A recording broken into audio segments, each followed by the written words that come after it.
사람들은 연령에 따라서 시간이 다르게 느껴진다고 하지요. 시간의 속도를 이렇게 말하는 사람들이 있어요. 10대 때는 시속 10km로 이렇게 속도가 시간이 흘러가는 것처럼 보여요. 그러면 60대가 되면 몇 킬로로 느껴질까요? 60km. 80세 되신 분들은 조심하셔야 돼요. 시간이 막 80km로 이렇게 휙휙 지나가 버리니까. 그러니까 물리적인 시간은 누구에게나 똑같이 흐르지만 인생의 가속도가 붙으면 체감 속도가 다르다는 것이죠. 돌이켜보면 초등학생 때 그리고 중학생 때 보면 시간이 왜 그렇게 잘 안 가는지 모르겠어요. 그때 좀 어렵고 했으니까 빨리 좀 어른이 돼서 이제 좀 이렇게 마음껏 좀 돈 벌어서 쓰고 싶다 이런 생각이 있었어요, 저는.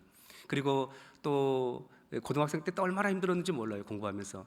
그 대학 진학에 대한 압박감. 그래서 빨리 시간이 지나가서 공부 좀 안 하고 살았으면 좋겠다, 자, 이런 마음도 가지고 있었는데 시간이 정말 더디 가더라고요. 근데 여러분, 요즘은 어떻습니까? 인생의 관성이 붙었기 때문에 1년이 마치 한 달처럼 휙휙 지나가 버리고 말다라는 거죠. 혹시 여러분 중에 아니 벌써 12월 마지막 주일이야? 이런 생각 드신 분 계세요 혹시? 왜 이렇게 시간이 빨리 가지? 이런 생각이 드신 분들은요, 여러분들은 인생의 깊은 경지에 들어선 분들이에요. 그리고 나이가 좀 지긋한 분들 있지요. 실제로 올해도 우리는 참 바쁘게 살아왔지 않습니까? 잠시 멈춰서서 돌아볼 틈도 없이 앞만 보고 달려왔는데 시작한 지가 송구영신 예배 드리고 또 1월 첫 번째 주일 드린 지가 진짜 엊그제 같은데 바로 25년 마지막 주일에 우리가 서 있습니다. 여러분, 세상살이가 바로 그런 것 같습니다. 박혜경님의 동시 하늘에 걸린 시계의 내용입니다. 한번 들어보세요. 할머니 큰 방에 걸린 시계가 잔다. 그냥 놔둬라 좀 쉬구로. 지는 언제 쉬어보겠노? 할머니는 시간 어떻게 알려고 그러노? 하늘에 걸린 시계 보면 되지. 모내기 하소, 콩 심으소, 장 담그소, 김장 하소, 팥죽 끓이소. 하늘에 걸린 시계가 알려주는 대로 살다 보니 참 바쁘게 살았는기라. 예, 맞습니다. 우리는 너무 바쁘게 살아가지 않나 이런 생각을 해보게 됩니다. 너무 바쁘다 보니까 내 주장 또 내 눈앞에 있는 그 일들 처리하다 보니까 우리는 잠시 고개를 들어 하늘의 시계를 볼 여유도 없이 살고 말았어요. 그래서 눈 떠보니까 바로 또 연말이 다가왔죠. 그런데요, 이렇게 숨가쁘게 살아오면 기쁨이 있냐 하면 가끔 번아웃 될 때가 있어요. 막 마음이 상하고 속상할 때도 있는 것이지요. 우리는 다시 한번 이 동시처럼 하늘의 시계를 좀 쳐다보면서 살았으면 좋겠다 이런 마음을 갖게 됩니다. 이제 정말 2025년 마지막 주일이 됐고 이제 얼마 후에는 며칠 후에는 송구영신 예배를 드리고 새해를 맞이하게 될 겁니다. 이때 연말은 우리로 하여금 인생의 본질적인 질문을 하게 합니다. 나는 정말 시간을 어떻게 보내며 살아왔는가? 그리고 남는 시간은 또 어떻게 보내며 살 것인가? 일본의 호스피스 전문의 오츠 슈이츠라는 사람이 그가 죽음이 임박한 말기 암 환자들을 한 1000명 정도 돌보면서 그들이 마지막으로 후회한 내용들을 정리해서 죽을 때 후회하는 25가지라는 내용을 책으로 발간했어요. 25가지 정도 이제 가장 어떤 것에 대해서 후회할까를 항목별로 25가지를 나열해 놓은 책이다는 것을 알 수 있겠죠. 그 책 말미에 저자는 이렇게 결론을 맺습니다. 내일 죽을지도 모른다고 생각하며 살아온 사람들은 후회가 적다. 왜냐하면 죽음을 염두에 둔 사람은 삶이 유한하다는 사실을 알고 열심히 살아가기 때문이다. 하루하루에 최선을 다하며 순간순간 스쳐가는 인연을 소중하게 여기기 때문이다. 여러분, 우리에게 또 연말이 소중한 이유가 뭘까요? 반드시 끝이 온다는 것을 우리가 체감할 수 있기 때문에 그렇습니다. 말씀드린 것처럼 2025년을 정말 시작할 때가 엊그제 같은데 어떻게 한 해를 살아갈까 했는데 바로 끝이 왔지 않습니까? 이것은 우리에게 지혜를 줍니다. 뭐냐면 우리 태어난 모든 사람도 인생의 끝이 올 것이다. 비록 20대, 30대 분들은 살아갈 날이 훨씬 더 많기 때문에 굳이 끝을 생각하지 않을지도 모르겠어요. 그러나 여러분 20, 30대뿐만 아니라 젊은이들뿐만 아니라 우리 모든 하나님의 이 말씀을 듣는 사람들은 인생의 종말이 온다는 사실을 반드시 알아야만 합니다. 한 해의 마지막을 맞이하면서 우리는 인생의 종말을 연습해 보는 거예요. 분명하게 이제 끝이 올 텐데 그때에 우리는 어떤 모습으로 하나님 앞에 설 것인가? 본문은 모세의 시로 알려져 있습니다. 시편 중에 가장 오래되었고 유일한 모세의 시인데요. 이 한 편의 시가 유한한 우리에게 어떤 마음을 가지고 우리에게 남은 삶을 살아가야 될지를 우리 가운데 알려주는 거거든요. 그래서 오늘 이 본문을 읽고 또 말씀을 들으면서 하나님이 알려주시는 지혜를 발견하는 우리가 되시기 바랍니다. 오늘 주님은 본문을 통해 우리에게 첫 번째 우리의 영원한 거처이신 하나님을 발견하라고 교훈하십니다. 본문 1절을 제가 읽습니다.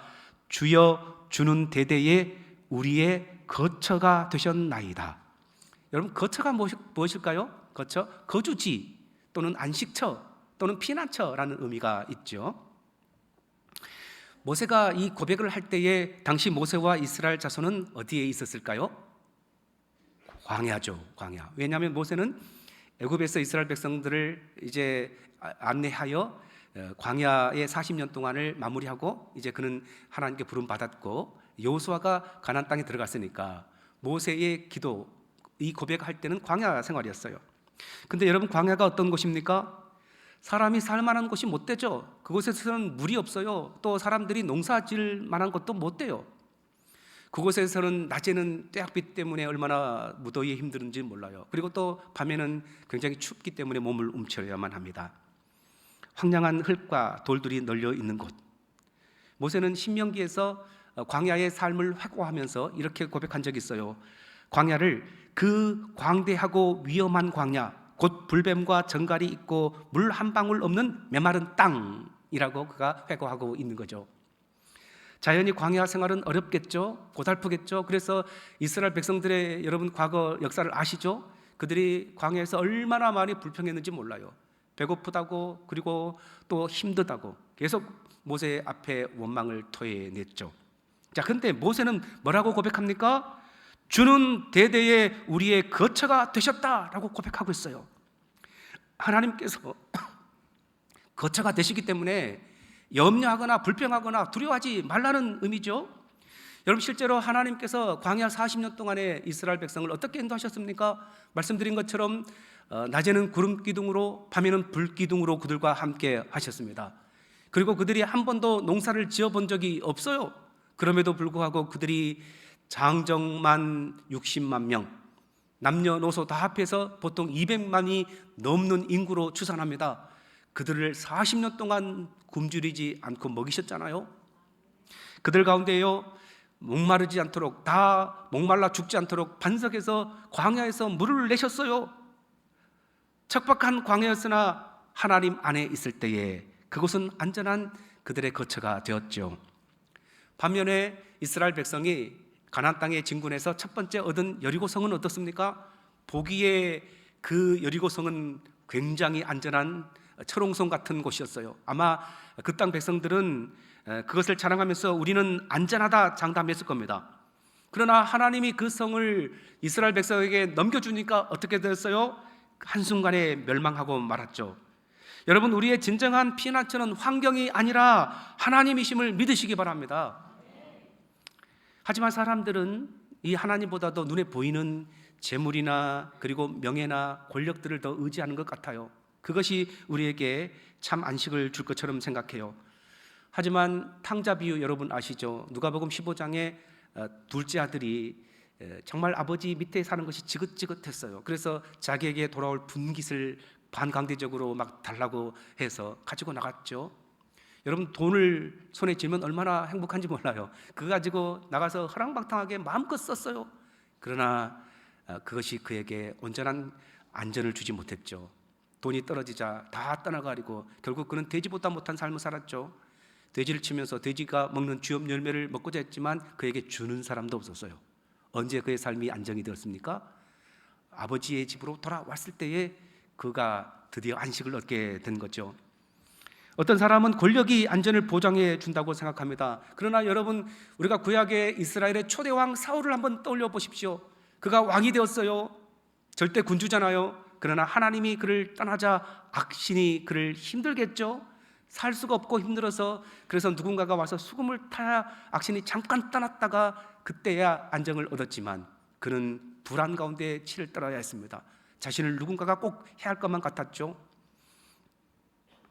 여러분, 그러나 사울에게 쫓겨 광야 동굴을 전전긍긍하던 그런 다윗을 한번 생각해 보세요. 얼마나 그의 삶이 피곤하고 힘들었겠습니까?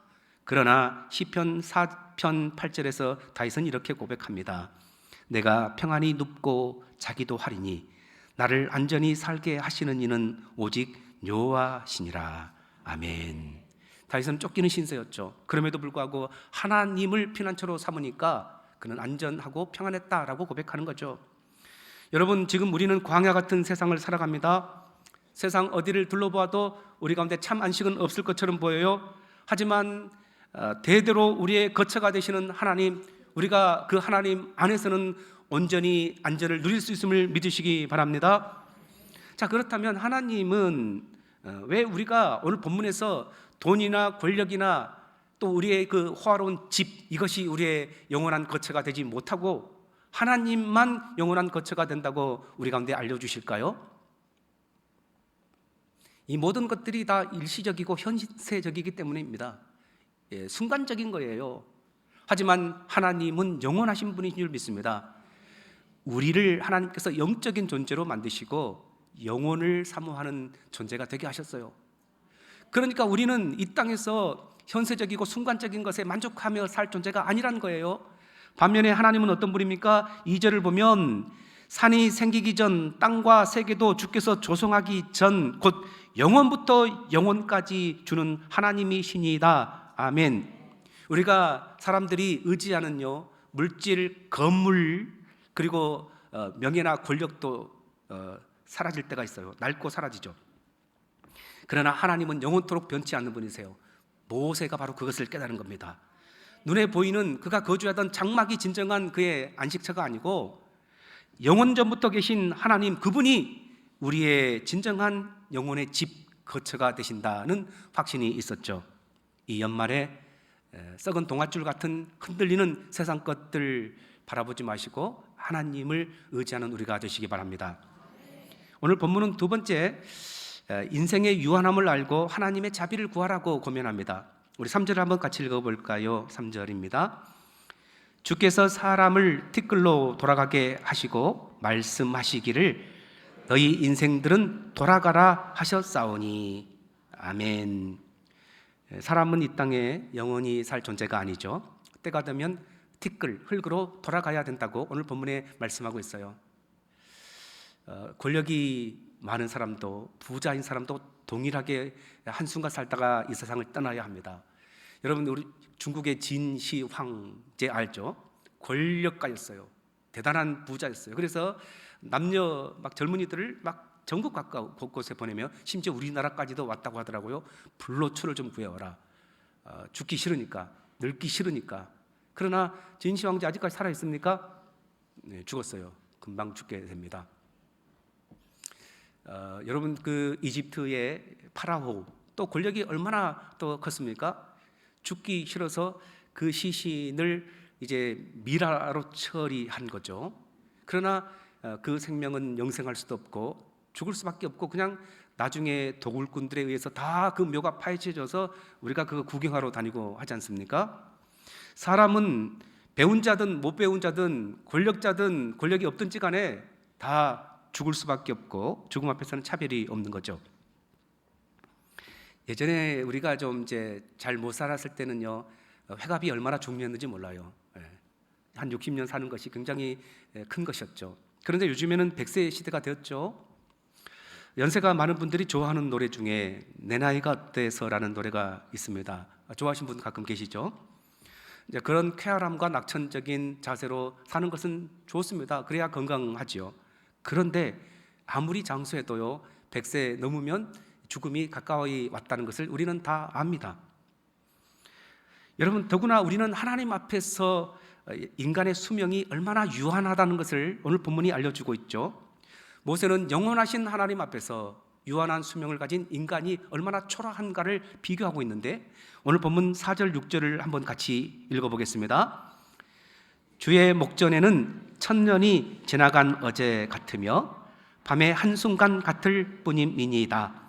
주께서 그들을 홍수처럼 쓸어가시나이다. 그들은 잠깐 자는 것 같으며 아침에 돋는 풀 같으리이다. 푸른 아침에 꽃이 피어 자라다가 저녁에는 시들어 마르나이다. 아멘. 100세까지 다 사시기 바랍니다. 100세 대단한 거죠. 100세까지 사는 것 되게 어려워요. 100세도 되게 큰 건데, 여러분 1000년 보세요. 1000년 100의 10배니까 얼마나 1000년이 깁니까? 1000년 10세기잖아요. 10세기. 그 긴 1000년도 하나님 앞에서는 뭐가 같다고요? 하룻밤, 한밤의 한순간 같을 뿐이다 라고 말씀하고 있어요. 그것이 바로 인생이라는 것입니다. 사도 베드로도 같은 표현을 썼는데요. 베드로전서 1장 24절입니다. 그러므로 모든 육체는 풀과 같고 그 모든 영광은 풀의 꽃과 같으니 풀은 마르고 꽃은 떨어지되. 우리가 이제 여러분 한번 지나온 생애를 되돌아보십시오. 아마 긴 세월을 지내오신 분들일수록 살아온 날에 이루신 일들이 많을 거예요. 태어나서 학교 다니고 졸업해서 직장 생활하고 결혼해서 가정을 이루고, 직장 다니면서 또 직장에서 공을 세워서 상도 받은 분도 계실 거예요. 그리고 신앙생활을 하면서 또 교회 직분도 받고 하나님의 나라를 위해서 얼마나 헌신 많이 했는지 여러분이 지나오면서 이루어 놓은 일들이 많죠. 되돌아보면 하나님께서 함께 하셨고 굉장히 의미 있는 일입니다. 그럼에도 불구하고 오늘 본문은 그 모든 것에 대해서 뭐라고 말씀합니까? 아침에 잠깐 피었다가 저녁에 지는 꽃과 같은 존재가 인간이라고 말씀하고 있어요. 풀과 같은 존재. 풀이 아침에 피었다가 자라다가 여름에 지는 존재. 그리고 가끔 이제 여러분 우리가 그 여름에 홍수가 져서 얼마나 또 사람들이 많이 고통당한다 이런 것들을 경험하고 있는데, 홍수가 나서 그냥 싹 쓸어가 버리면요 하나도 남은 것이 없어요. 우리 인생도 그렇다는 거죠.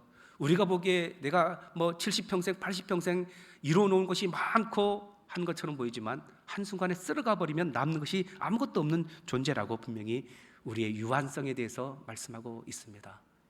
여러분, 우리 인간의 오늘 연말을 맞이해서 우리가 얼마나 덧없는 존재인가를 한번 진지하게 생각해 볼 필요가 있죠.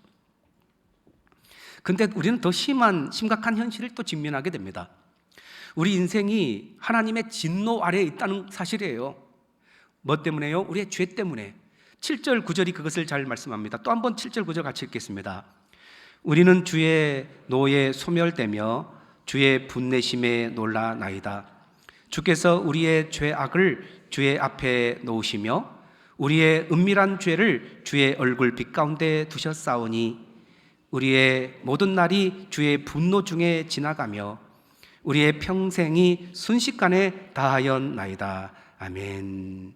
하나님의 진노를 말하고 있죠. 여러분, 혹시 이제 하나님 앞에 우리가 믿음으로 살려고 얼마나 발부둥치며 살고 있습니까? 우리 믿음의 권속들이 새벽에 나와서 계속 기도하신 분도 계시고, 주신 사명 잘 감당하기 위해서 애쓰고 수고하며 지금까지 믿음으로 살아온 삶이에요. 그럼에도 불구하고 우리가 정직하게 우리의 삶을 한번 들여다보시기 바랍니다. 그래서 우리 권사님들 또 우리 항존 집분자들 기도할 때 뭐라고 기도합니까? 하나님, 우리가 지난 한 주간 알고도 지은 죄, 모르고도 지은 죄 용서해 주십시오. 이렇게 기도하잖아요. 우리가 아는 죄는 용서받을 수 있어요, 회개하면. 근데요, 얼마나 많은 삶 중에서 우리가 모르고 범죄하는지 몰라요. 우리가 하나님은 모를 거야, 사람들은 모를 거야, 나도 모르니까. 그럼에도 불구하고 하나님 앞에 숨길 수 있는 죄가 아무것도 없어요.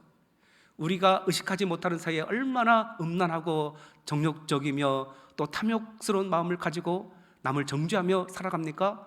이 모든 것이 하나님 앞에 드러나는 거죠. 하나님 앞에 우리는 진노를 받을 수밖에 없어요. 모세는 가데스 바네아에서 이스라엘 백성의 반역을 기억하고 있어요. 하나님께서 약속하신 땅이잖아요. 분명히 주겠다고 말씀하셨어요. 12명의 정탐꾼을 보냈어요. 근데 그들이 돌아와서 하는 말이 10명의 정탐꾼들이 하나님의 말씀은 저리 가라고 그들이 보는 팩트만 가지고 못 들어갑니다. 그 땅은 우리를 삼키는 땅이고 안악자손이 있어서 그들 앞에 우리는 메뚜기 같습니다. 차라리 광야에서 죽었더라면 좋았을 것을. 우리가 차라리 애굽으로 돌아갑시다. 하나님을 반역했어요. 결과가 어떻게 됐습니까? 40년 동안 광야에서 죽어갔던 역사. 모세는 그 모든 우리의 죄악이 주님 앞에 놓여 있다고 인정하고 있는 것입니다. 여러분, 모세의 고백대로 우리도 마찬가지입니다. 말씀드린 것처럼 우리가 믿음으로 살려고 하지만 그럼에도 불구하고 하나님의 눈앞에 숨길 수 없는 죄인들인 거지요. 오늘 본문에서 우리 인간이 얼마나 연약한 존재인가, 덧없는 존재인가, 풀과 같고 꽃과 같은 존재, 그리고 또 우리가 범죄한 존재. 그래서 모세는 10절에서 이렇게 고백하죠. 우리의 연수가 70이요 강건하면 80이라도 그 연수의 자랑은 수고와 슬픔뿐이요 신속히 가니 우리가 날아가나이다. 여러분, 모세가 우리의 하나님의 진노를 일깨워주고 우리의 유한함을 계속 일깨워주는 이유가 뭘겠어요? 너희들은 가망 없다 절망케 하기 위함입니까? 아니에요. 우리는 정말 하나님 앞에 범죄한 죄인들입니다. 우리는 유한한 존재들입니다. 그럼에도 불구하고 영원하신 하나님께서 우리에게 자비를 베풀어 주시고 우리에게 긍휼을 베풀어 주시기 때문에 하나님 안에 소망이 있다는 것을 강조하기 위함이세요. 여러분, 하나님은 진노보다 먼저 자비를 준비하시는 분이심을 믿으시기 바랍니다. 그래서 모세는 인생의 허물을 말하면서 우리의 하나님 앞에 죄의 악됨을 말하면서도 기도하고 있어요. 하나님의 자비에 근거해서 기도하는 것입니다. 우리가 여러분 살아가는 이 세대가 무의미하게 흘러가 버리던 이 시간일지라도 하나님의 은혜를 만날 때에 우리의 삶은 의미 있는 시간이 될 줄 믿습니다. 하루하루 무심히 흘러가던 하루도 하나님을 찾는 하루가 될 때에 그 삶은 달라지게 되어 있어요. 하나님을 찾는 은혜가 우리 연말 가운데 있기를 바랍니다. 우리가 얼마나 약한 존재인지, 얼마나 유한한 존재인지를 깨닫고 하나님, 그래서 하나님이 필요하고 주님이 은혜가 필요합니다. 이것을 깨닫고 주께로 나가시기 바랍니다. 자, 그렇다면 이제 우리가 어떻게 해야 되는가? 세 번째, 우리의 나를 계수하는 지혜를 배워야 하는 것이지요. 모세가 12절에서 오늘 말씀의 핵심적인 말씀의 기도를 드립니다. 한번 우리 12절을 같이 읽어보겠습니다. 우리에게 우리 날 계수함을 가르치사 지혜로운 마음을 얻게 하소서. 아멘. 단순히 시간 관리 잘하게 하소서 이런 고백이 아니에요. 흘러가는 시간, 유한한 우리가 정말 지혜로운 삶이 무엇인지 깨닫게 해주십시오라는 고백이죠. 여러분, 누가복음 12장의 어리석은 부자 비유 기억나시죠? 부자가 풍년을 맞아 소출이 너무 많았어요. 그래서 곡간을 다 헐어버리고 크게 짓고 난 뒤에 자기 스스로 이렇게 자축하죠. 내 영혼아, 여러 해 쓸 물건을 많이 쌓아두었으니 먹고 마시고 즐기자. 세상적으로 그는 성공한 인생이었습니다. 그러나 하나님이 이렇게 말씀하셨죠. 어리석은 자여, 오늘 밤에 내 영혼을 도로 찾으리니 내가 예비한 것이 누구의 것이 되겠느냐. 그 어리석은 부자는 통장 잔고는 계산할 줄 알았지만 그 인생에 남은 날을 계수하지 못했던 것이지요. 그렇다면 남은 나를 계수하는 지혜는 구체적으로 뭘 말할까요? 첫 번째, 하루하루를 하나님의 앞에서 살아가는 것입니다. 이걸 코람데오라고 하죠. 바울은 에베소서 5장에서 세월을 아끼라고 말씀하셨어요. 이것은 기회를 살아라는 말인데, 왜냐하면 시간이 생명과 같은 것이기 때문에 그렇습니다. 돈이 굉장히 중요하지만 돈 잃어버렸다가 열심히 또 일하면 또 벌 수도 있어요. 몰 수도 있어요. 그런데 한번 흘러가 버린 시간은 결코 돌아오지 않죠. 강물이 흘러가 버리면 그냥 흘러가 버린 것처럼 우리의 시간도 마찬가지예요. 이렇게 소중한 시간들을 우리가 어떻게 보내야 되는가? 하나님의 얼굴 앞에서, 하나님의 시선 앞에서 하루하루를 살아가는 것이 가장 지혜롭다라는 말이죠. 둘째, 오늘이 마지막 날인 것처럼 살라는 의미입니다. 마지막 날인 것처럼. 오늘이 정말 우리 인생의 마지막 날인데, 여러분, 사람을 미워하면서 미워하는 사람을 계속 품고 살아갈 수 있습니까? 오늘이 정말 마지막 날인데 용서하지 못한 채로 살아갈 수 있습니까? 안 되죠. 우리는 알잖아요. 오늘 마지막 날이면 누구 앞에 서야 됩니까? 하나님 앞에 서야 되는데 미워하다가 왔어요. 용서하지 못하다가 왔어요. 여러분, 마지막 날인데 회개하지 않고 내일 하지 뭐 이렇게 할 수 있어요? 안 되죠. 하나님 앞에 서야 되는데 회개해야 되죠. 그래서 우리 그리스도인들은 하루하루를 오늘이 마지막이다, 즉 종말론적인 이런 생각을 가지고 살아갈 때에 남은 날을 계수하는 지혜가 있는 것이죠. 세 번째는 구체적인 실천을 선택하는 것이에요. 기독교 칼럼니스트 앤 랜더스는 우리의 삶을 우선적으로 좀 시간을 보내야 할 요소들을 이렇게 몇 가지를 말했는데요. 여러분, 많은 해야 될 일이 있지만 예배가 얼마나 중요한지 여러분 인식하며 사시기 바랍니다. 기도하는 삶이야말로 중요하다는 인식을 가지시기 바랍니다. 하나님 말씀을 읽고 또 경건의 서적들을 읽는 것도 우리 가운데 너무 중요하고요. 그리고 우리의 삶 가운데에 사랑을 좀 실천하며 살아가는 것도 얼마나 중요한지 모릅니다. 시간 아낀다고 해서요, 겉으로 보내지 않고 계속해서 게임하고 계속해서 막 즐기며 살아가는 것이 정말 시간을 잘 보낸 걸까요? 그렇지 않고 하나님의 기준에서 가치 있다고 생각되는 것, 이것이 무엇인지를 정비해서 그렇게 살아가는 것이죠. 그래서 여러분 자신에게 한번 물어보시기 바랍니다. 2025년 나는 시간을 주로 어디에 사용했는가? 그렇다면 또 2026년을 맞이할 텐데 나는 어떤 영역에다가 시간을 더 많이 투자할 건가? 여러분, 하루를 돌아보시면서 하나님이 기뻐하실 일들을 했는가 점검하시기 바랍니다. 하지 못했다면 우리가 마지막이라는 마음으로 뭘 하나님이 기뻐하실 것인가, 그것을 생각하시면서 한다면 후회 없는 삶이 되지 않을까 생각됩니다. 그래서 여러분, 아까 일본의 그 말기암 환자들을 도왔던 분이 마지막에 25가지 후회할 것 말했잖아요. 우리가 정말로 사랑하는 가족들에게 사랑한다, 고맙다라는 말을 하지 못할 때에 얼마나 또 후회할 것입니까? 서로 돕지 못하고 나누지 못했다면 또 얼마나 후회가 많습니까? 그래서 하나님의 일에, 하나님의 시선으로 볼 때에 정말 먼저 해야 될 것들을 잘 정리해서 후회 없이 감당하는 우리가 되시기 바랍니다. 김재진 시인의 사랑할 날이 얼마나 남았을까라는 시를 한번 들어보세요. 남아있는 시간은 얼마일까? 아프지 않고 마음 졸이지도 않고 슬프지도 않고 살아갈 수 있는 날이 얼마나 남았을까? 중략하고 미워하지 않고 성내지 않고 외롭지 않고 지치지 않고 웃을 수 있는 날이 얼마나 남았을까? 바라보기만 해도 가슴 따뜻한 사랑할 날이 얼마나 남았을까? 여러분, 우리 앞에 얼마나 날들이 남아 있습니까? 웃을 수 있는 날이, 그리고 나눌 수 있는 날이, 예배할 수 있는 날이, 섬기며 살 수 있는 날이 얼마나 남아 있습니까? 그거 아무도 모르지요? 얼마나 남았는지 몰라요. 하지만 확실한 것은 오늘이 그 소중한 날 중에 하루라는 것입니다. 보통 우리가 현재를 영어로 프레젠트, 선물이라고 하지 않습니까? 오늘은 우리에게 주어진 선물이죠. 이날 우리가 할 수 있다는 것입니다. 여러분, 말씀을 정리합니다. 인생은 짧고 우리는 언젠가 하나님 앞에 서게 될 것입니다. 우리가 인생의 마지막 순간을 맞이하게 되면 잘 못했던 사람들은 후회할 것입니다. 분명히 그때 좀 잘할 걸. 그러나 사도 바울은 디모데후서 4장 7절 이하에서 보면 위대한 고백을 하고 있지 않습니까? 내가 선한 싸움을 싸우고 달려갈 길을 마치고 믿음을 지켰다. 그래서 뭐라고 했어요? 의로운 재판장이 나를 위해서 의의 면류관 줄 것이다. 이 확신 가지고 살았습니다. 여러분, 우리는 어떤 인생의 마지막 고백을 하고 싶습니까? 그 결정은 바로 오늘 시작된 거죠. 오늘 시작됩니다.